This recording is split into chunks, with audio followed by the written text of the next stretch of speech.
गणान्त्वा गणपतिं हवामहे कविं कवीनाम् उपमस्रवस्तवं ज्येष्ठराजं ब्रह्मणस्पत आनशृण्वन्नोतिभिस्सेदसादनं श्रीमहागणाधिपतये नमः।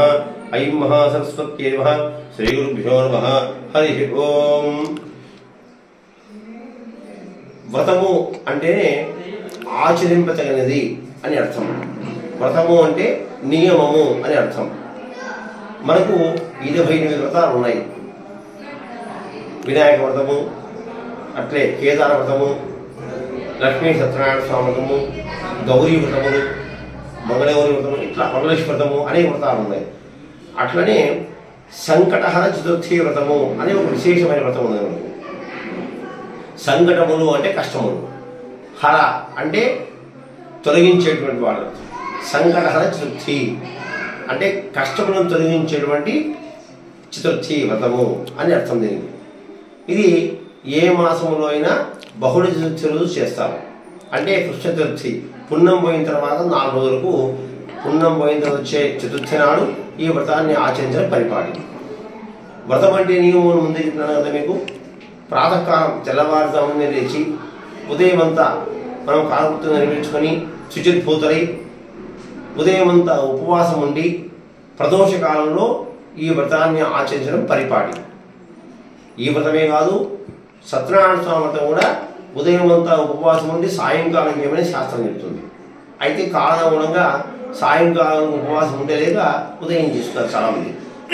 వ్రతం మటుకు తప్పకుండా ఉదయం అంతా ఉపవాసం ఉండి ప్రదోష కాలంలోనే ఈ వ్రతాన్ని ఆచరించి ఆ విఘ్నేశ్వరుని కృపకు అందరూ పాత్రలు అవుతున్నారని మనం ఆశిస్తున్నాం. అంటే ముందే చెప్పినట్టుగా సంకటములు హరించడం అంటే కష్టాలు తొలగిపోవడం. ఏదైనా మనము భగవంతుణ్ణి భక్తి శ్రద్ధలతో అర్చన చేసినట్లయితే, పూజ చేసినట్లయితే ఆ భగవంతుడు మనల్ని అనుగ్రహిస్తాడు అనే యొక్క మన పూర్వీకుల నుంచి వస్తున్న విషయం ప్రకారం మన వ్రతాన్ని ఆచరిస్తున్నాం. ఈ వ్రతాన్ని 21 పర్యాయములు ఆచరించడం అందరికీ పరిపాటి. 21 సార్లు లేదా 21 నెలలు అట్లా వ్రతాన్ని అందరూ చాలామంది చేస్తున్నారు.